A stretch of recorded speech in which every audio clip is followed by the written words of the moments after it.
دا د ایجوکیشن هال دی او دا د ایجوکیشن دفتر دی. په هر ټیم په دې کې د استادانو حاله ګله وي. د باچا دیدي چې استاد لاړ شي هلته سکول کې ماشومانو ته څه ورکوي، همیشه دوپاره د سکولونو طلای دلته نو دا ایجوکیشن نه د دې نه رجواړه جوړه کړې دي، دې نه یې ملا جوړه کړې دي. دلته سکول اخر کېږي، دلته استاد اخر کېږي.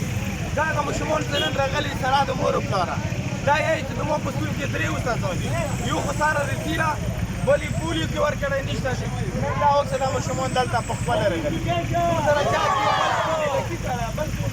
درګي نمبر 1 درګي نمبر 1 هغه نن باندې هغې کې استادان شوي. دا خلک کوریانه راغلي دي.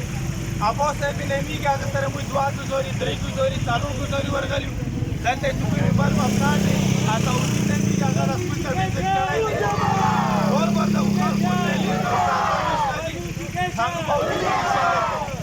نو موږ دا یو بي صاحب دا یو ایجوکیشن افسر دی چې تاسو لږ د سکولونو ویزټ وکړو. دا ماشومان نن راغلي دي دا دې لپاره راغلي چې ما ته کتاب میلاو دی، ما ته بسته میلاو دی. افسرانو چې په ګورې عادو سره وځي عادو ته جواب یا په کومه دلته دوره انتظام نه نو چې عادو سره